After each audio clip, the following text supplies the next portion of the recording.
Si vous regardez ici, vous avez des moutons, les brebis, vous comprenez ce que c'est. Hein, c'est le peuple du Seigneur. Et puis vous avez des chiens. Et ces chiens, regardez leur couleur. Ils portent la couleur des dominicains. Ce sont les dominicanes, les chiens du Seigneur. On est dans une église dominicaine. Ceux qui ont fait ça et qui l'ont commandé, ils n'oublient pas de parler pour eux. Parce que de l'autre côté de Florence, il y a les franciscains qui sont les adversaires.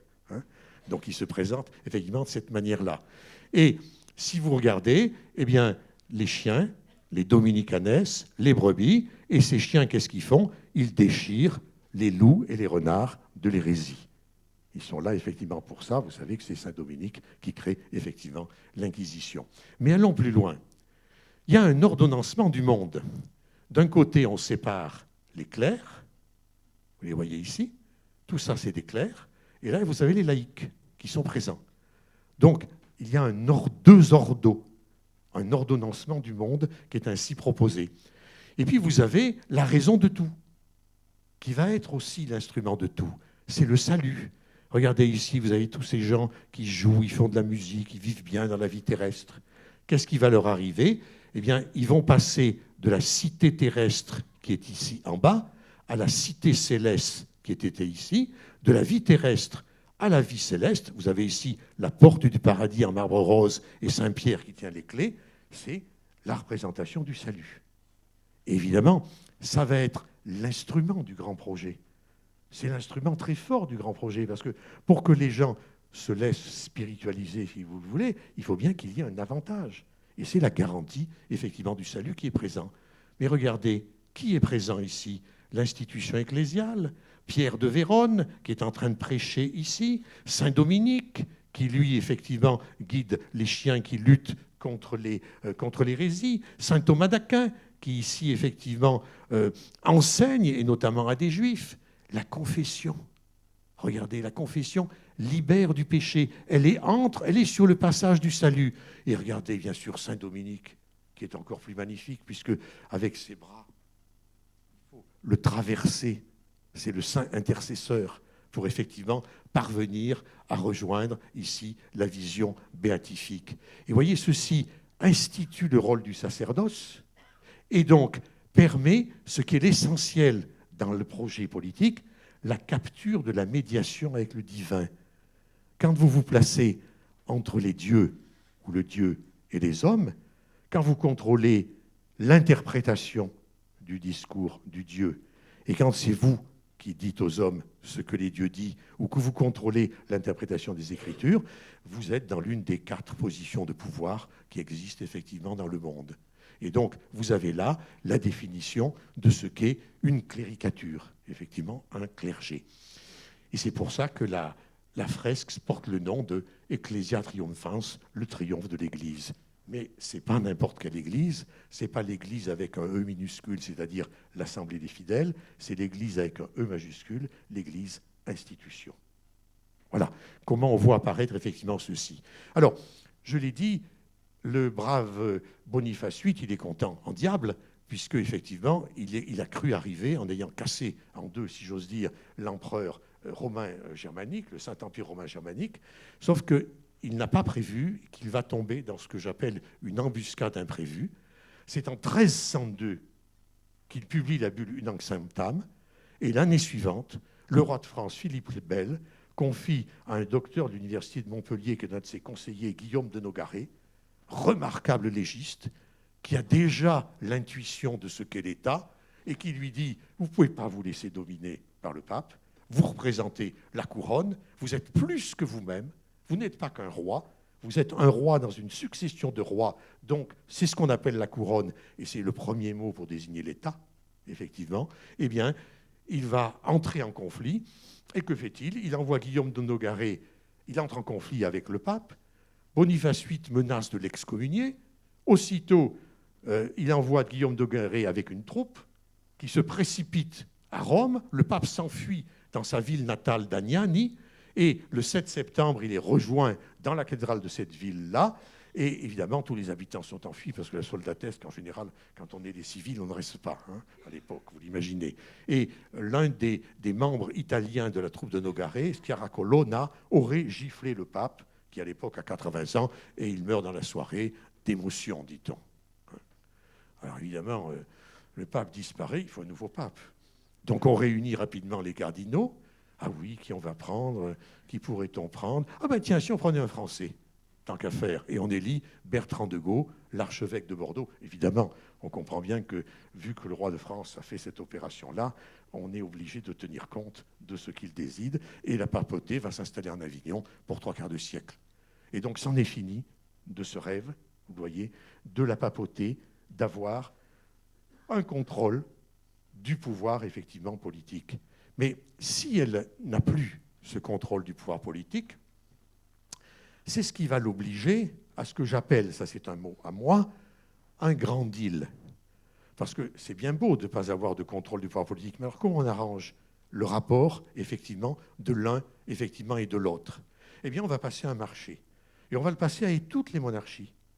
Ce marché, il portera souvent le nom de concordat. Mais quel est le principe même de ce marché? On va faire un échange. Qu'est-ce qu'on met sur la table? Les monarques, en général, ils disent à l'Église catholique, eh bien, ce que nous offrons, c'est la protection des clercs. Et d'ailleurs, vous aurez le privilège de les juger vous-même. Pas de tribunal civil pour les clercs. Privilège fiscal. On se mettra d'accord sur l'impôt, tous les ans, on se réunit, et vous dites, je paye ceci, et on se met d'accord à peu près. Et puis, troisièmement, oui, ça vous intéresse, puisque vous avez votre grand projet de spiritualisation, eh bien, vous aurez le monopole des consciences. Vous êtes les seuls à gérer les consciences. Et donc, on ne laissera pas d'autres religions ou des religions issues de votre sein, c'est-à-dire des hérésies, se développer. Et donc, on propose ceci. Et que donne l'Église en échange? Eh bien, elle donne le contrôle des populations, elle donne des services, elle va s'occuper de l'école, elle va s'occuper des hospices, et elle donne la chose essentielle pour les rois de toute l'Europe, elle donne la légitimité. Elle va dire à tout le monde, comme le dit ici, alors c'est beaucoup plus tard parce que c'est la formulation définitive, comme le dit ici Bossuet, Dieu établit les rois comme ses ministres et règne sur eux par leur peuple. Le trône royal n'est pas le trône d'un homme, mais le trône de Dieu lui-même. Le sacre n'étant que la formule symbolique, le sacre de Reims, de cette décision-là, l'Église légitime effectivement le pouvoir. Et vous avez donc cet accord qui se fait de cette manière-là. Alors, ce que l'on peut penser, c'est qu'en même temps que ce projet de spiritualisation progresse et exerce une très forte pression sur la société, parce qu'il y a des gens qui résistent, par exemple, tous les hérétiques, les pétro-brusiens, dont le chef Pierre de Bruix va être tué devant la collégiale de Saint-Gilles, les cathares et d'autres, effectivement, qui sont des gens qui résistent effectivement à cette forme de spiritualisation, et qui sont persécutés, eh bien, cette société, elle résiste, et elle finira par résister aussi à la question politique, parce qu'effectivement, vous l'imaginez, ceci crée un pouvoir politique particulièrement fort, puisqu'adossé au divin. Et on peut imaginer d'ailleurs que ce n'est qu'une hypothèse, l'apparition de la réforme, c'est d'une certaine manière une réaction à cette sorte de grand accord passé entre monarchie et Église catholique, et entre cet effort de spiritualisation dirigée du monde, du monde social, effectivement de la société. Et plus tard, on pourrait dire que les Lumières seront l'autre forme, après la réforme, effectivement, de la résistance de la société à ce projet puissant, effectivement, de spiritualisation, et que ceci débouchera sur la Révolution française. L'un des premiers actes de la Révolution française, c'est d'enlever à l'Église catholique l'état civil. Avant qu'on enlève à l'Église catholique l'état civil, on ne naissait pas en France, il n'y avait pas de naissance. Il n'y avait que des baptêmes. Il n'y avait pas de mort. Il n'y avait que des funérailles chrétiennes. Et ceux qui n'étaient pas chrétiens ou réprouvés, eh bien, fosse commune, dans des coins, etc. C'est-à-dire que ce qui est de l'ordre de la vie intime, c'est l'une des premières choses qui est repris en main par un pouvoir civil et qui le confie effectivement au maire. C'est une première laïcisation, pour parler effectivement ici de laïcité. Alors, c'est ceci qui explique, vous voyez, cette grande divergence entre l'Est et l'Ouest dont je parlais tout à l'heure. Ici, ce que nous avons vu tout à l'heure, l'héritage du modèle constantinien. Et là, à la faveur, j'allais dire, de ces circonstances qui relèvent quasiment du hasard, d'une succession de hasards. Il n'y a pas de causalité linéaire là-dedans. Il y a une genèse qui se produit et qui aboutit, avec tous ces éléments-là, à un processus de sécularisation en Europe occidentale qui donnera du côté français la laïcité et de l'autre côté, dans d'autres États, des situations complètement différentes. Alors effectivement, on pourrait dire que les États-Unis sont laïques et ils prétendent l'être. Vous avez raison, ils ont dans leur constitution l'idée qu'il y a un mur, the wall, entre les religions et l'État. On pourrait s'arrêter là et dire que c'est de la laïcité. Mais il y a une différence fondamentale avec la France. C'est qu'en France, la laïcité a été conçue par les républicains pour protéger l'État de l'Église, et spécialement de la cléricature. Alors qu'aux États-Unis, où les gens qui arrivent, les Pilgrim Fathers et tous les autres, plus tard les méthodistes, effectivement, les gens de William Penn, tous ceux qui arrivent sont des gens qui fuient des persécutions religieuses en Europe. Et donc, quand ils arrivent et qu'ils s'instituent comme État et qu'ils créent une constitution, ils veulent non pas protéger l'État des églises, mais les églises des États, de l'État. Et donc, il y a une interdiction spécifique aux États-Unis faite à l'État d'intervenir dans le domaine religieux. Ce qui ne veut pas dire qu'il n'y a pas une extrême influence du domaine religieux sur la politique américaine. Et de plus en plus, avec le développement, effectivement, d'un certain nombre de courants. On l'a vu, par exemple, au travers de l'abolition par la Cour suprême de l'amendement Roe versus Wade sur la question de l'avortement. Ce sont des juges qui ont été nommés par le président Trump et qui ont un engagement religieux fort, qui effectivement ont pris cette décision. Voilà, deux mondes qui ainsi apparaissent et qui produisent, vous le voyez, des situations politiques différentes, dont la laïcité, effectivement, dans le cas de la France, mais qui est quand même très originale comme situation. Je termine avec mon dernier couple, le calife et son ouléma. Un petit aparté. Je rassemble les trois monothéismes parce que je pense qu'il y a dans l'histoire une sorte de grand Occident religieux. Vous savez, Samuel Kramer avait écrit « Tout commence à Sumer ». Et il avait en particulier montré à quel point le judaïsme était en partie dépendant de toutes les mythes sumériens. Le judaïsme lui-même a produit le christianisme, qui en est une forme dérivée, si je puis dire les choses de cette manière-là, mais il a aussi très fortement influencé l'islam. Le christianisme aussi a très fortement influencé l'islam, quoi qu'en dise effectivement la théologie musulmane qui ne cite jamais ses sources. Mais le Coran est truffé de références bibliques et de références effectivement chrétiennes effectivement, et juives. Donc on a là affaire, je dirais, pour reprendre un terme de classification biologique, à trois espèces religieuses, mais qui appartiennent à un même genre. Alors que par contre, si vous allez un peu plus loin dans le monde, un peu plus loin, ben vous verrez qu'il y a des altérités radicales et que les mondes, aussi bien des religions amérindiennes, des animismes de l'Afrique, de l'hindouisme, du bouddhisme ou des religions de l'Extrême-Orient, sont, elles, d'un genre complètement différent, effectivement. Et donc il y a là quelque chose d'intéressant pour raisonner, évidemment, sur la question qui nous intéresse. Et donc faisons-le. Le calife, et c'est clair, je vais aller très vite, l'islam est beaucoup plus tardif qu'on ne le croit. Tout le monde croit, et les musulmans le disent, et on le répète effectivement après eux, que c'est Mahomet qui a fondé l'islam. On n'en sait rien. On n'a aucun texte de son époque. On n'a rien que des choses très postérieures. Il y a ce qu'on appelle le Coran des pierres. Quelques pierres gravées qui doivent dater à peu près de son époque, avec quelques petits extraits qui viennent du Coran. Pour le reste, ce que savent les historiens qui font consensus, c'est que l'islam est construit à l'époque des Omeyyades, et notamment sous le grand personnage qui est ici Abdelmalik, l'un des premiers grands sultans. C'est sous son règne, contrairement à ce que dit la tradition, qui imagine que le Coran est antérieur, qu'il a été collecté entièrement, c'est sous son règne que le Coran est fixé. Et c'est sous son règne aussi qu'apparaissent les premières mentions de Muhammad. On ne voit jamais une mention de Mahomet avant le règne d'Abdelmalik. Nulle part. Écrit nulle part. Là, on a des monnaies avec son nom. C'est là où apparaît le mot islam. Avant, Et à l'époque de Mahomet, on ne parle pas de muslimim, de musulmans. Lui-même ne parle que de munimin, de croyants. Et les historiens suggèrent aujourd'hui qu'à son époque et dans les époques qui suivent, il y a une certaine indistinction dans les croyants entre chrétiens, musulmans et juifs. Tout simplement parce que Mahomet voulait essayer de rassembler effectivement tout le monde.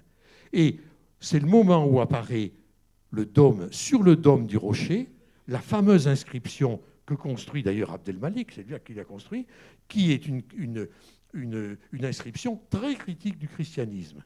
Non, il n'y a qu'un seul Dieu, tu ne peux pas associer quelqu'un à d'autre. En gros, la condamnation de la Trinité. Alors ça, c'est dans les années 685-705. Et c'est seulement plus d'un siècle et demi après, au IXe siècle, dans les années 800, après la mort de Charlemagne, que se fait le travail des traditionnistes qui vont recueillir les hadiths et qui vont écrire aussi la vie de Mahomet. On est, vous voyez, plus de 200 ans effectivement après. Et ces hadiths, qu'est-ce que c'est? Eh bien, ce sont des petites histoires, des historiettes, qui racontent des éléments de la vie de Mahomet et qui permettent de combler les trous du Coran. Parce que dans le Coran, il y a beaucoup de choses qui manquent pour faire une loi. Si on regarde la charia du Coran, d'abord, ce n'est pas clair, il y a extrêmement de contradictions, et ensuite, c'est extrêmement réduit. Donc, quand on a besoin d'avoir une loi qui soit un règlement juridique relativement complet pour une société, il faut remplir les trous. Et comment on va remplir ces trous? Eh bien, on va se demander qu'est-ce qu'il aurait fait.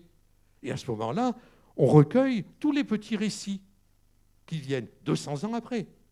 Tous les petits. Il a fait ça. Qu'est-ce qu'on fait avec les images? Est-ce qu'on a le droit de broder des coussins?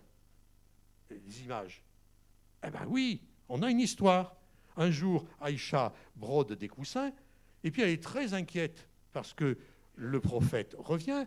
Il dit, j'ai fait des images, je vais vraiment me faire gronder. Et quand il arrive, il dit, oh ben non, c'est pas important puisqu'on s'assoit dessus. Ça serait grave si tu les mettais au mur devant nous. Ce qui, au passage, montre quel est le sens théologique de l'interdiction des images. Ce n'est pas du tout l'interdiction des images, c'est l'interdiction des idoles.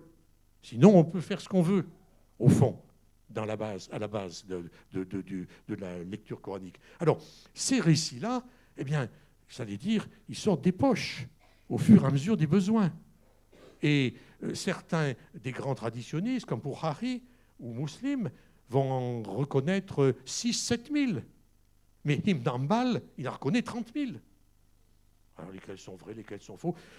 La tradition musulmane le dit d'ailleurs. Il y en a des absolument sûrs, un peu moins sûrs, encore moins sûrs, douteux, faux.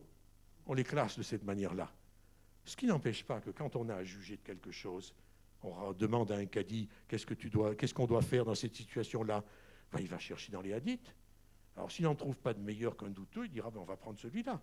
Mais sinon, il va prendre effectivement un autre. Et puis il se référera soit au Sali de Bukhari, soit à celui de Muslim, soit à celui de Ibn Hanbal. Et donc, ça se fera de cette manière-là, dans l'à peu près. Il ne faut pas imaginer que la charia, c'est un code de loi comme le code de Napoléon. Ce n'est pas du tout le cas. Personne ne l'a, la charia. Vous n'avez pas un livre dans lequel elle est écrite. Ce n'est pas possible. C'est une succession d'interprétations fondées sur le Coran et sur le hadith. Alors évidemment, vous voyez très bien là, à la fois la souplesse, l'intelligence du système. C'est tout à fait souple. Tenez le vin. Il y a 5 versets du Coran qui parlent du vin. Il y en a un qui dit que c'est absolument abominable. Les autres sont plus douteux. Il y en a même un qui dit c'est bon pour vous, mais c'est mieux de ne pas en boire. C'est comme si vous avez un verre bonjour, de verre m'en faut les dégâts, quoi. C'est un peu ça, à lequel on choisit. Alors pour choisir ça, c'est difficile. Hein. Donc on va décider, par exemple, parce qu'il faut bien trouver une solution quand on a des contradictions. Alors vous avez des savants en religion qui disent ah mais c'est tout simple. C'est celui qui a été dit en dernier qui abroge les autres. C'est le principe de l'abrogeant. L'abrogeant, sauf que personne ne sait la chronologie. Donc ça permet, et c'est l'intelligence du système, ça permet, selon les circonstances dans lesquelles on se situe, de dire, eh bien on va prendre effectivement celui-ci, ou on va prendre celui-là. Ça permet cette souplesse. Sauf bien sûr quand on a un esprit radical, comme on dit effectivement aujourd'hui, et où on a décidé qu'on va prendre le plus dur, ou le plus qu'on est embalite, par exemple, et l'hymne d'Ambal, c'est un des plus durs, et on va voir pourquoi, et je terminerai effectivement par là. Je passe rapidement.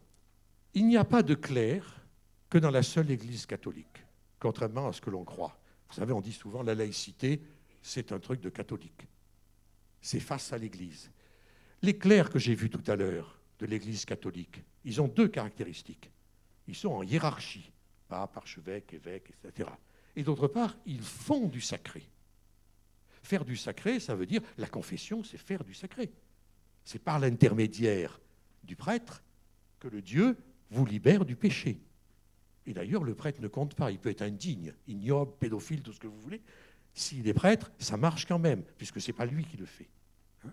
Donc, ça, c'est du sacré. À la messe, la transsubstantation, la transformation du pain et du vin en chair et en sang, c'est faire du sacré. Mais ce n'est pas ça qui le fait clerc. Ce qui fait un clerc, ce n'est pas de faire du sacré, c'est de dire le sacré. C'est de dire aux gens, voilà comment il faut interpréter les Écritures. Voilà quel est le verset du Coran qui, sur le vin, est valable. Voilà ce qu'il faut penser. En 2007, l'Église catholique a supprimé les limbes. Il n'y en a plus. Vous savez que les limbes, c'était ce lieu de la bordure du paradis dans lequel on mettait les enfants morts-nés ou morts avant le baptême, et puis parce qu'il fallait aussi leur trouver une place, tous les justes d'avant la révélation. Les gens qui étaient justes, mais qui ne pouvaient pas être sauvés, c'était avant le Christ. Donc, évidemment, on pouvait les mettre là-dedans. En 2007, on décide de supprimer les limbes. Alors, évidemment, c'est compliqué, parce que, qu'est-ce qu'on fait? Alors, évidemment, la solution simple, c'est que les enfants étant innocents, ils vont directement au paradis. Bon, ça va. Les autres, on n'en a pas parlé. Et il y a quelques jours, on apprend qu'on est en train de décider, ça va être fait, que l'enfer est vide. Il n'y a personne en enfer. Et oui, puisque tout le monde, parce que dans la conception contemporaine, qui est celle de l'entourage du pape François, effectivement, eh bien, Dieu peut accorder sa grâce à tout le monde.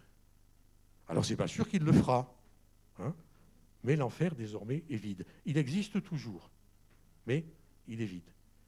Alors, on savait déjà que le purgatoire avait du plomb dans l'aile, puisque l'historien Jacques Le Goff avait indiqué qu'il avait été une fabrication du XIIIe siècle, parce que quand on a voulu spiritualiser toute la société, on a fait exercer une pression très forte sur les gens. Tout le monde sait bien qu'on n'est pas parfait. Tout le monde sait bien qu'on pêche tout le temps. Quelle chance on peut avoir de se sauver? Alors on a mis le purgatoire, parce que ça permettait, vous voyez, de créer effectivement cette situation-là.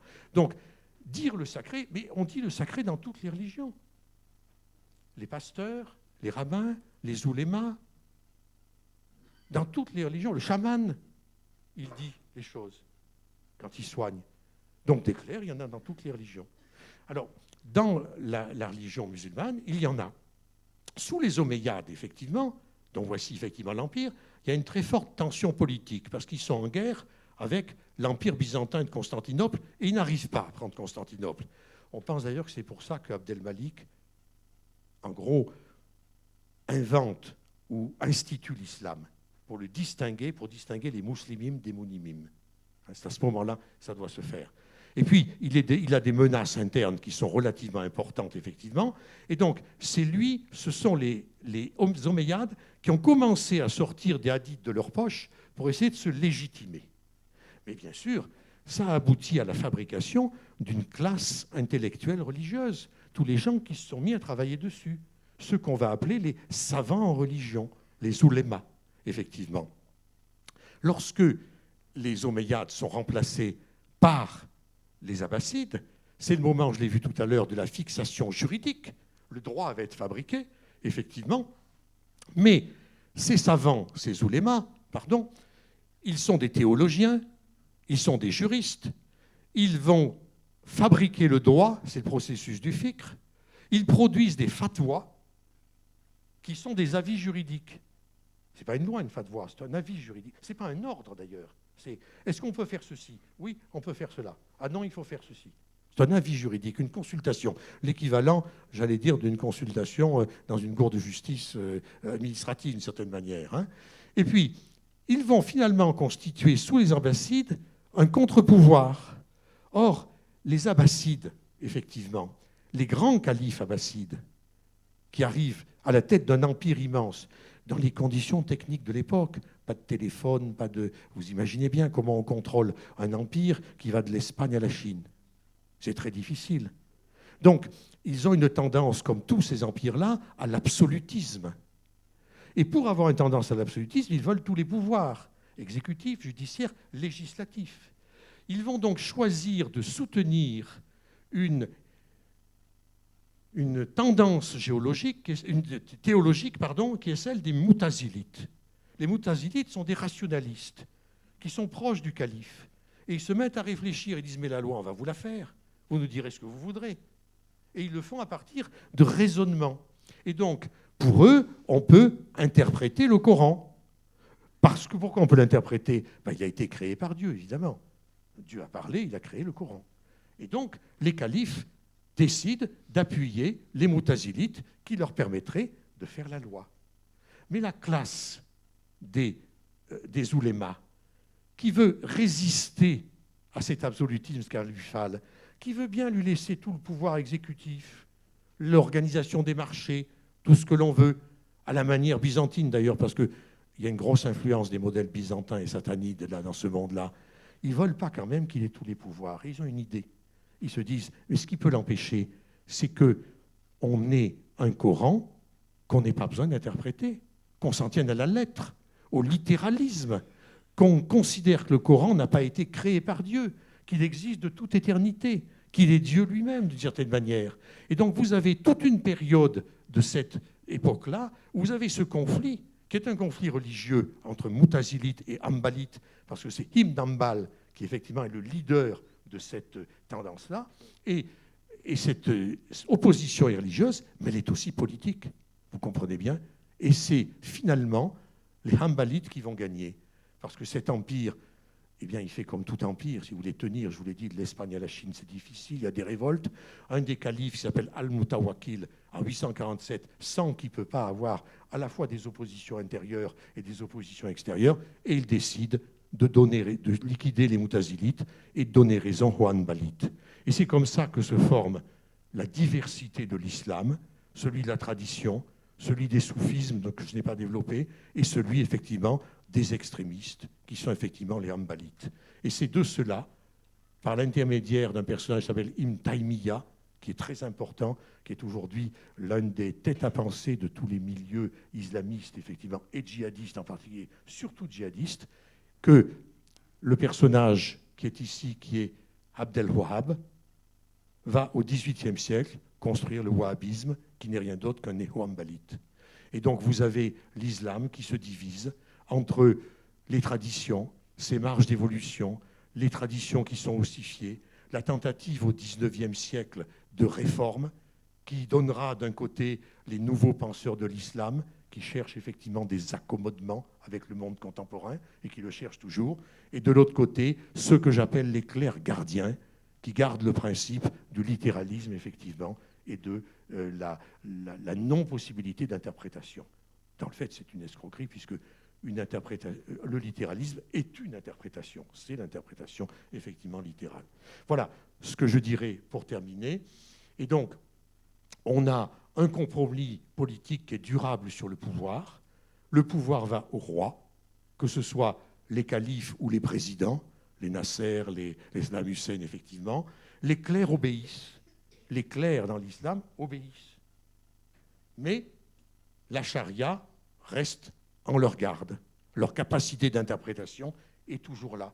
Et là, ils peuvent intervenir, un peu comme le patriarche, effectivement, byzantin, sur les questions morales. Et puis, il y a des dissidences sur les modèles réformistes euro-américains, soit les nationalistes ou les démocrates.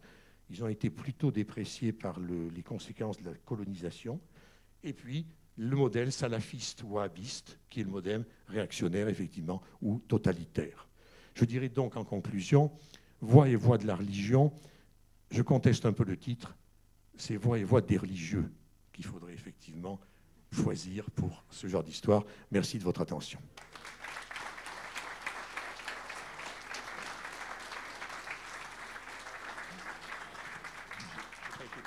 Non, c'est parfait, c'est très bien.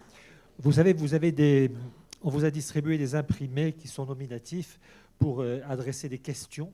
Je pense que tout le monde doit les avoir. Je vais laisser peut-être l'écran allumé parce que ça nous aide pour la luminosité, pour les caméras. Donc, vous pouvez rédiger vos questions concernant donc notre ami ici, Jacques Limousin, et ensuite les autres questions pour Philippe Portier. Et ensuite, certains d'entre nous vont collecter ces questions pour alimenter après le débat. Je vais faire un peu plus d'éclairage.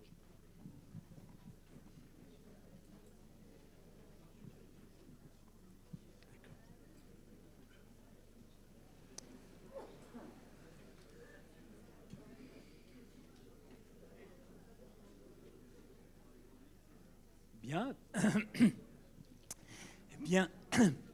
Bien, mesdames et messieurs, je vais vous transporter après le panorama que nous a donné Jacques Limousin sur le passé en nous propulsant jusqu'à l'époque moderne. Je vais, quant à moi, m'intéresser à l'époque moderne et même à l'époque contemporaine. Depuis une trentaine d'années maintenant, le religieux redevient un objet de savoir, un objet de connaissance, un objet de recherche.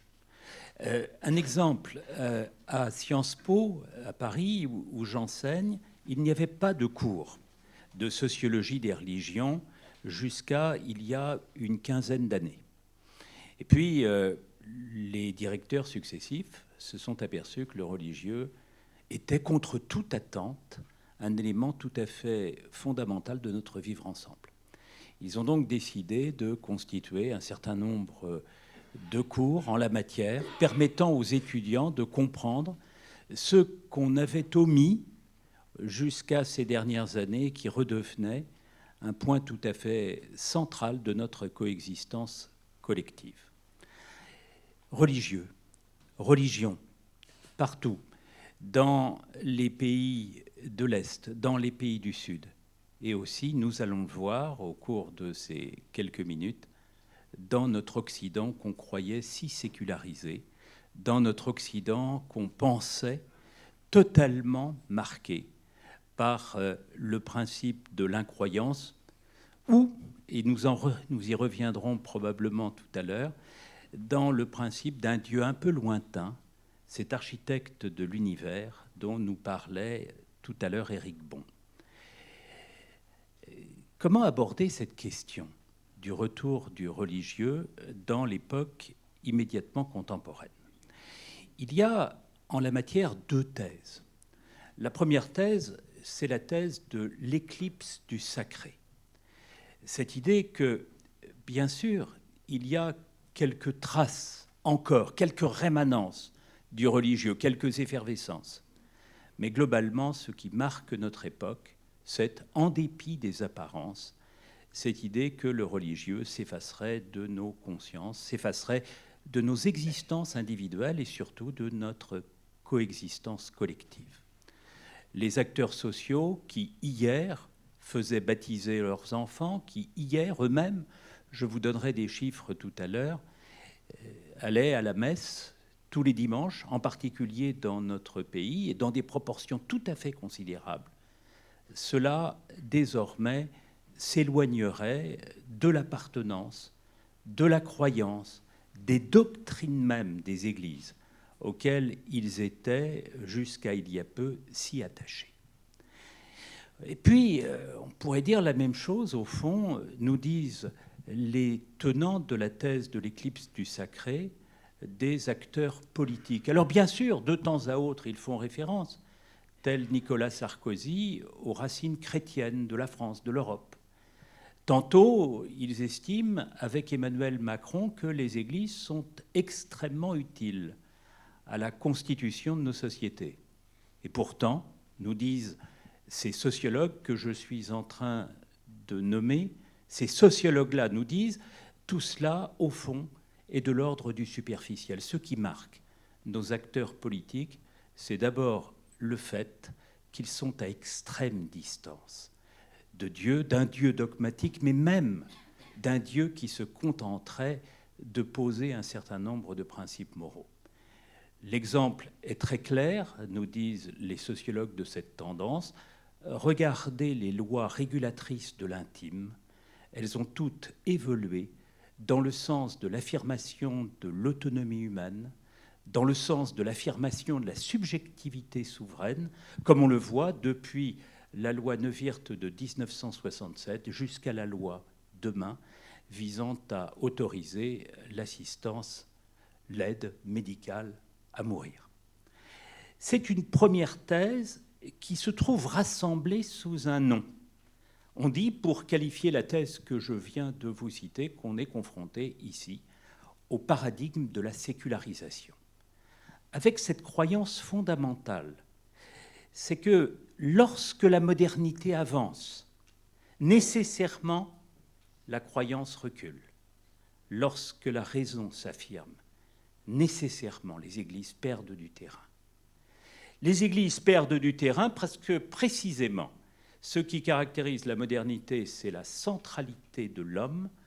Quand le religieux affirme la centralité de Dieu, on ne peut défendre les deux thèses. Il faut bien que lorsque Dieu s'efface, l'homme s'affirme, que l'homme s'affirme à mesure que Dieu s'efface. C'est une première thèse qui nous permet de comprendre notre société. Elle est défendue en particulier par un auteur britannique qui s'appelle Steve Bruce, et dont le titre du plus fameux ouvrage est tout à fait significatif, « God is dead », Dieu est mort. Quelques rémanences, quelques effervescences, bien sûr, des groupes religieux ici ou là, mais globalement, une société qui s'est considérablement éloignée de Dieu. Et puis vous avez une autre thèse. L'autre thèse, c'est la thèse de la contre-sécularisation, et qui consiste à dire, avec un auteur dont peut-être je vous parlerai, Peter Berger, que nous sommes aujourd'hui dans une situation de réenchantement et que jamais, jamais, le monde n'a été aussi furieusement religieux qu'il l'est aujourd'hui.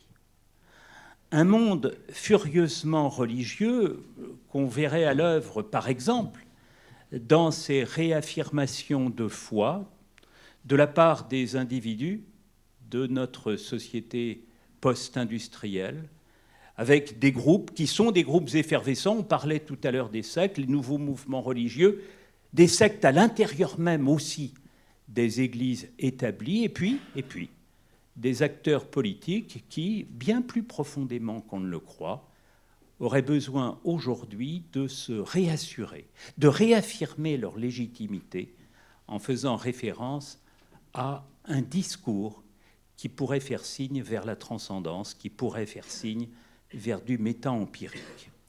Cette thèse-là, c'est la thèse de la contre-sécularisation, c'est la thèse du réenchantement. C'est cette idée, au fond, que notre monde est marqué par une crise du sens. Ce monde moderne ne parvient pas à faire valoir ses propres promesses et que, face à l'incertitude qu'il crée, se manifesterait chez nous, un désir de transcendance qui marquerait, au fond, depuis une trentaine d'années, un véritable retournement civilisationnel. Retournement civilisationnel, Dieu était mort, voici aujourd'hui qu'il renaît. Vous voyez que nous sommes confrontés ici à deux thèses très différentes. D'un côté, l'éclipse du sacré, de l'autre, le retour du religieux. Gilles Kepel, que nous voyons beaucoup à la télévision, écrit un livre en 1994 tout à fait significatif. Il sent parfaitement le mouvement, et ce livre est intitulé « La revanche de Dieu ».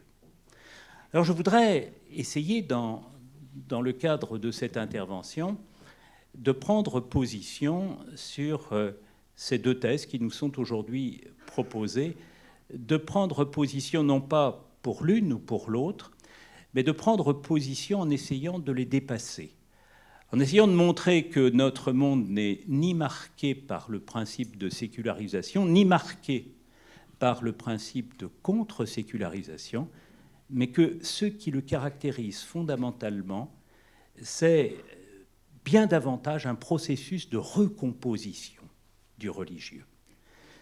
Le religieux ne meurt pas, et parfois même il connaît des effervescences tout à fait extraordinaires, y compris dans notre pays laïque, mais pour autant, il ne renaît pas dans les formes qui étaient celles de la civilisation du passé. Alors je voudrais essayer de vous montrer les principes de cette recomposition en 3 temps, en m'intéressant d'abord à nous, pauvres individus, ces atomes qui constituent la société, ces individus qui peuvent être croyants ou non croyants, essayer de montrer que nous, qui sommes rassemblés ici, nous connaissons aujourd'hui des phénomènes de revitalisation de nos adhésions croyantes. Ce sera le premier point de mon intervention. Mais évidemment, quand on étudie le religieux, on ne s'arrête pas simplement aux individus qui constituent les structures religieuses.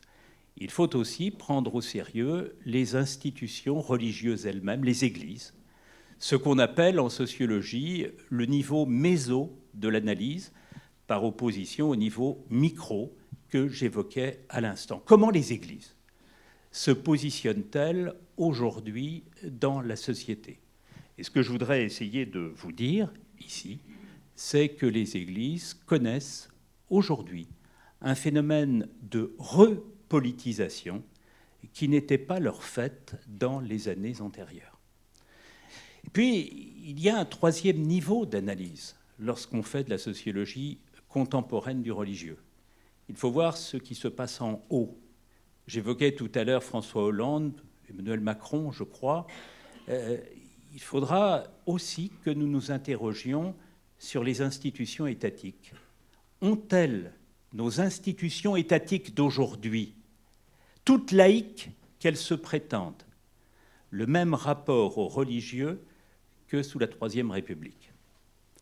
C'est une 3e question que je voudrais vous présenter au niveau macro-sociologique, en essayant de montrer qu'on est confronté aujourd'hui à un processus de respiritualisation des institutions politiques. Vous voyez dans quel sens je voudrais conduire mon argument: revitalisation des adhésions individuelles, repolitisation des communautés religieuses, et puis, enfin, respiritualisation des institutions politiques. Vous voyez que lorsqu'on met ces 3 expressions l'une après l'autre, l'idée générale qui va marquer mon exposé, c'est l'idée que le religieux est là.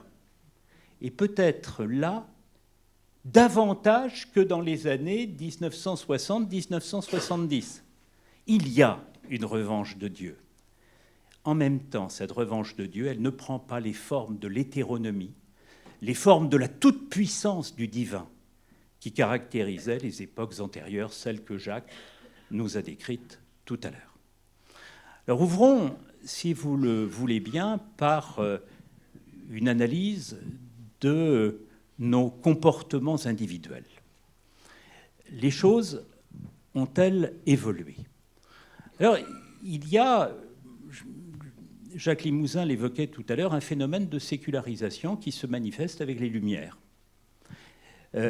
Éric Bon allait aussi dans ce sens. C'est un premier moment où l'on voit bien que les populations se détachent du terreau chrétien pour ce qui concerne notre pays.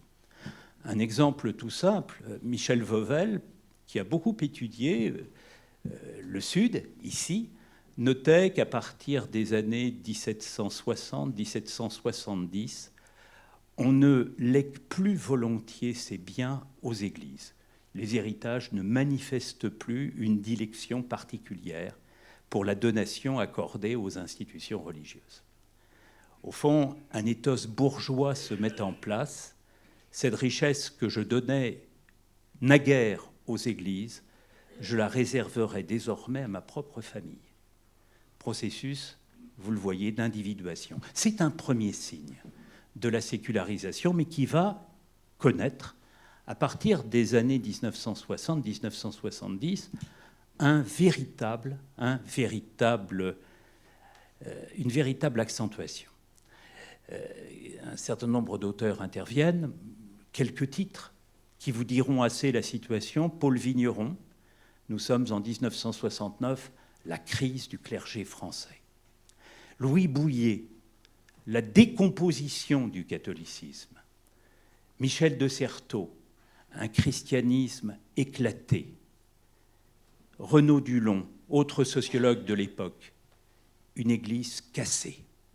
Certains d'entre nous ont peut-être en mémoire cette période-là. Le Concile Vatican II annonçait la gloire retrouvée de l'Église, la réalisation de ses promesses d'évangélisation, et voici précisément que la société, dans ces années-là, s'éloigne du terreau chrétien qui pourtant l'avait jusqu'alors alimenté. Où en sommes-nous aujourd'hui ? Est-ce que le mouvement qui commence en effet à la fin du XVIIIe siècle et qui se prolonge, qui s'accélère dans les années 1960-1970, est-ce que ce mouvement, aujourd'hui, est encore d'actualité ? Alors je crois que ce qui caractérise notre période actuelle, notre époque, c'est son ambivalence. Il y a à la fois dans notre société, au niveau des comportements individuels que j'essaye de décrire, il y a à la fois un mécanisme d'éloignement vis-à-vis des institutions religieuses. Le mouvement de la sécularisation s'approfondit. Je voudrais vous donner quelques chiffres. Nous sommes, on l'a vu tout à l'heure avec l'exposé de Jacques, un pays qui s'est construit sur le fondement de l'hégémonie catholique. Cette hégémonie catholique, elle vaut encore. Certains d'entre vous s'en souviennent peut-être à travers la mémoire de leurs propres parents. Elle vaut encore dans les années 1950. Alors bien sûr, il y a des régions françaises. Le Sud, là où nous sommes installés ce soir, n'est pas de même nature du point de vue de son rapport aux religieux que la Bretagne d'où je viens. La Bretagne d'où je viens est une terre de chrétienté. Le Sud, ici, à Marseille, c'est une terre de détachement. Et pourtant, la France entière participe globalement de la même culture. Lorsqu'on interroge les Français, le premier sondage en la matière date de 1952, ils répondent massivement qu'ils sont catholiques. 92% d'entre eux nous disent en 1952 « Nous sommes catholiques ». Ils pourraient ne pas faire baptiser leurs enfants. Ce n'est pas le cas. 90% des Français, des jeunes Français, sont baptisés dans les 2 mois suivant leur naissance. Ils pourraient alors ne pas assister aux offices le dimanche. Ce n'est pas du tout le cas.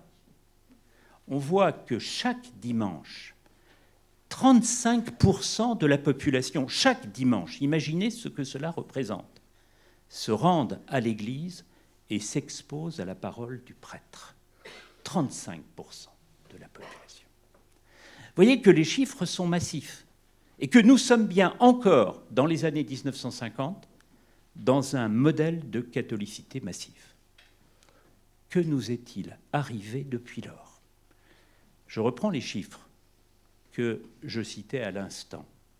L'appartenance catholique. Cette appartenance catholique hégémonique, pratiquement unanime, dans les années 1950, doit aujourd'hui admettre sa situation minoritaire. Il n'est plus aujourd'hui que 32% de notre population à se dire catholique. Je m'appuie ici sur une enquête européenne qui est l'enquête sur les valeurs des Européens. 32%. Deuxième chiffre important, les baptêmes.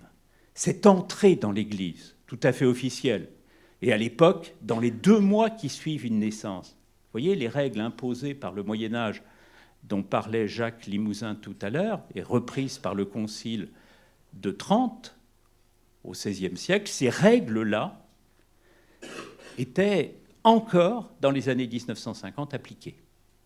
Aujourd'hui, il n'est plus que 25% des parents à faire baptiser leurs enfants. L'assistance dominicale à la messe. Rappelez-vous, 35% de la population tous les dimanches. Aujourd'hui, 2% de la population qui assiste à l'office chaque dimanche. Vous voyez qu'on est confronté ici à un vaste phénomène de décatholicisation de la société française, se traduisant par un phénomène que vous devinez, lorsqu'on ne va plus soi-même à la messe, lorsqu'on ne fait plus baptiser ses enfants, est-on amené à transmettre la foi à ses propres enfants? La réponse est non. Et il y a donc une sorte d'effet en chaîne, un effet boule de neige. Ce que la première génération a perdu, la seconde le perdra davantage encore.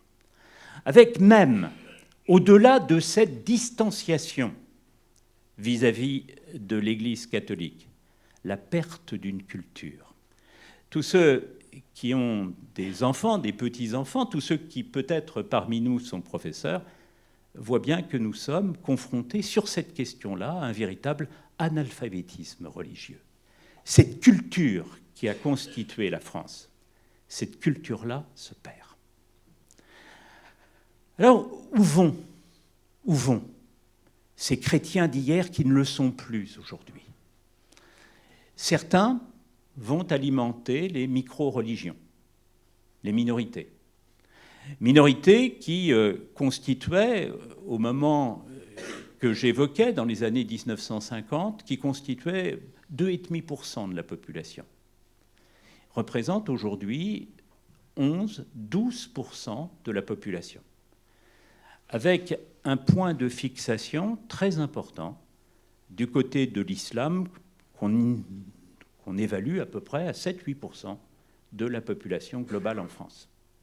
Cela n'existait pas dans les années 1950. Cette pluralité religieuse-là est un fait tout à fait nouveau dans notre société. De sorte qu'en l'espace de 60-70 ans, les minorités religieuses ont vu leurs effectifs être multipliés par 4. Vous sentez qu'il y a probablement dans cet accroissement des minorités, et en particulier dans l'accroissement de la minorité musulmane, un point, une sorte de basculement civilisationnel, culturel, qui, par sa visibilité même, implique de la part du pouvoir des politiques de résistance dont je vous parlerai tout à l'heure. Je vous disais, conversion, non, très peu de conversion, en fait. Des passages de temps à autre du catholicisme vers le protestantisme, quelques transfuges vers l'islam. Et puis, en échange, j'ai encadré 2 thèses sur cette question, des protestants qui deviennent catholiques, et puis des musulmans qui, à la suite de campagnes d'évangélisation, deviennent ou protestants, le plus souvent évangéliques, ou catholiques. Mais cela n'explique guère cette multiplication par 4 des minorités religieuses par rapport à ce qui existait dans les années 1960-1970. Cette transformation du champ religieux est liée, je l'ai entendu, au phénomène migratoire dont nous parlons beaucoup aujourd'hui. Alors, où sont passés nos catholiques? Bien, ils sont passés du côté d'une catégorie qu'on a évoquée tout à l'heure avec l'intervention d'Éric Bon. Ils sont passés du côté des sans-religions. Les sans-religions sont aujourd'hui la catégorie majoritaire dans la population française, avec un niveau qui les situe à peu près à 60% de la population dans son ensemble. Alors, ces sans-religion, ceux qui, lorsqu'on les interroge sur leur appartenance, disent « Non, moi je n'appartiens à aucune église, à aucune famille religieuse », ceux-là ne sont pas, comme ils pouvaient l'être dans les années 50, mais dans les années 50, ils représentaient 4% de la population, ne sont pas des militants communistes athées. Les choses sont devenues plus floues, plus complexes. Et lorsqu'on analyse l'imaginaire social, religieux de ces sans-religions, Ils nous disent toujours que, à part 20% d'entre eux qui se veulent des athées convaincus, qu'ils sont plutôt du côté de l'agnosticisme. Et qu'au fond, quand on les interroge vraiment, ils ont encore en tête un rapport particulier au méta-empirique. Ils croient aux forces spirituelles. Ils pensent que l'astrologie, par exemple, peut avoir un élément de vérité ou de soutien dans l'existence. Ils estiment même, les chiffres ont considérablement augmenté au cours de ces dernières années, que sans doute le paradis existe et qu'il y a une vie après la mort. Drôle de sans-religion. Et qui nous amène à penser précisément que si le religieux aujourd'hui ne s'inscrit plus dans des institutions autoritaires de sens, il existe parmi nous, de manière diffuse, sur un mode probabiliste, sur un mode possibiliste. Oui, il est possible qu'il y ait un Dieu. Quand, parallèlement, du côté des catholiques, 20% d'entre eux, chose tout à fait paradoxale, pensent que Dieu n'existe pas. Vous voyez que nous sommes dans un monde extrêmement curieux et qui participe de notre incertitude. Cette idée que les catégories à partir desquelles nous avons pensé notre rapport au religieux, ces catégories-là sont aujourd'hui en train de devenir beaucoup plus incertaines. Les croyants deviennent plus doutants, et puis les incroyants deviennent souvent plus spirituels qu'on ne le croit. Alors, je viens d'évoquer ici le premier mouvement qui caractérise notre société. Il y a un phénomène de sécularisation, mais il y a parallèlement des phénomènes de réaffiliation. Des phénomènes qui non seulement manifestent une persistance de la foi et de l'appartenance, mais qui souvent manifestent un surcroît d'identité. Après tout, dans la société française, vous avez encore 35 millions de Français qui se disent catholiques. Vous avez toute une partie de la jeunesse que nous étudions avec les équipes de recherche que je dirige, toute une partie de la jeunesse qui se retrouve dans une foi labellisée, protestant, catholique, musulman, juif. Alors comment négocient-ils leur foi ? Là encore, les choses sont très complexes. Et cette complexité participe de notre incertitude, souvent même de notre conscience malheureuse face au monde, qui nous amène les uns et les autres à essayer de réfléchir en commun sur notre propre devenir. J'aurais été heureux de vous dire, mais le religieux, c'est un bloc qui s'oppose au bloc des non-religieux.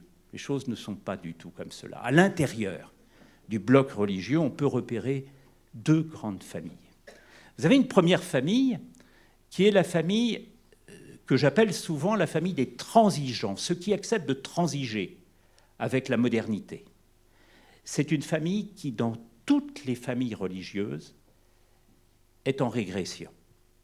Cette famille qui considère que le monde moderne, il faut l'accompagner, que les droits subjectifs, dont parlait Éric Bon tout à l'heure, sont des droits qu'il faut valoriser, qui considère par ailleurs qu'il faut affirmer la souveraineté absolue du politique et qui estime que la liberté absolue de conscience est la première des valeurs pour favoriser une coexistence collective.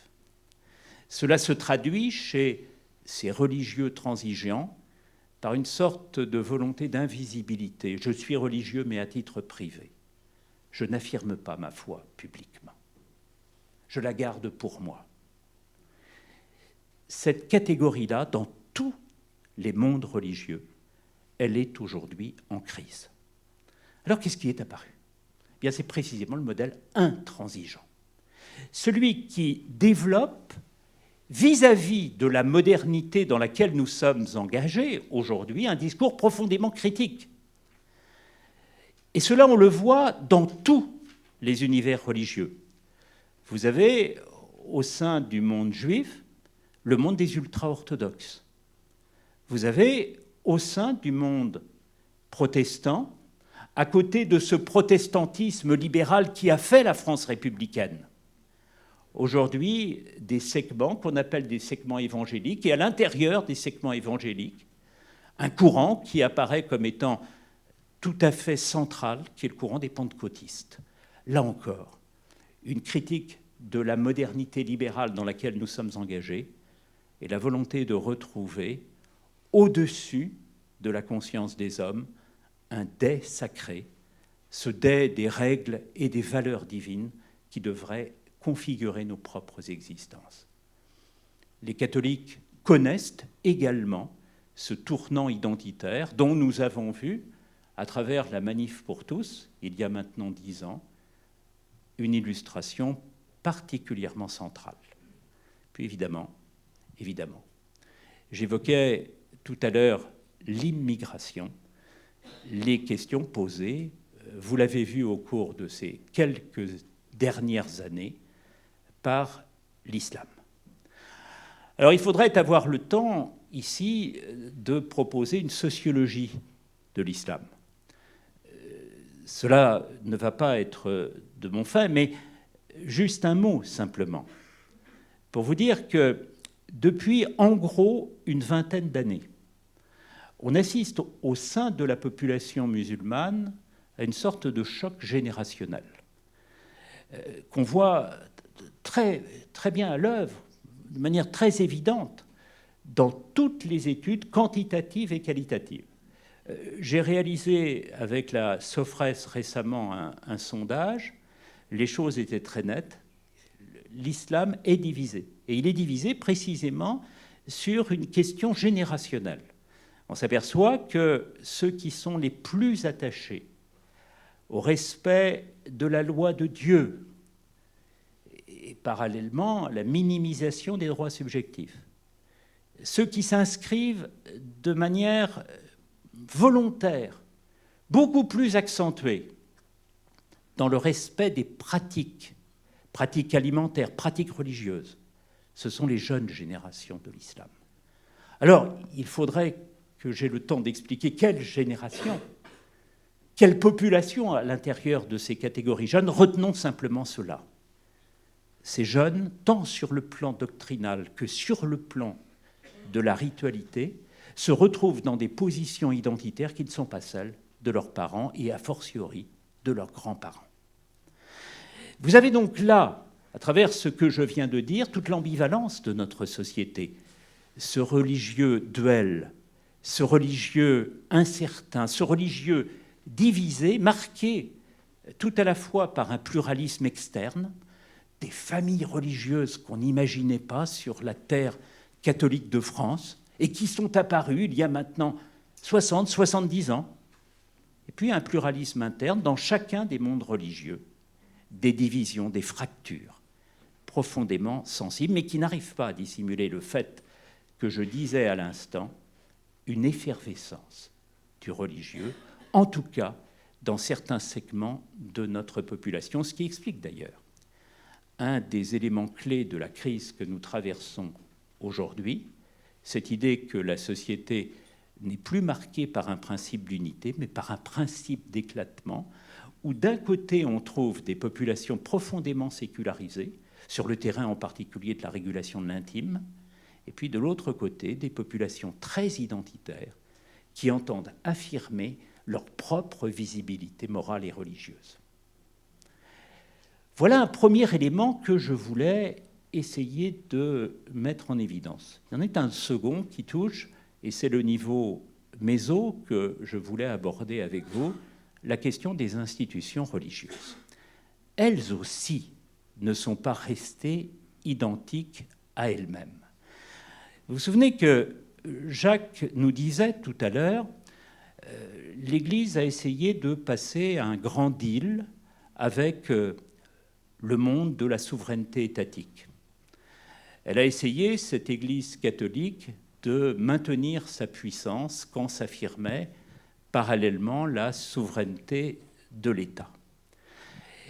Et en effet, cette position-là, l'Église catholique l'a maintenue jusqu'aux années 1940-1950.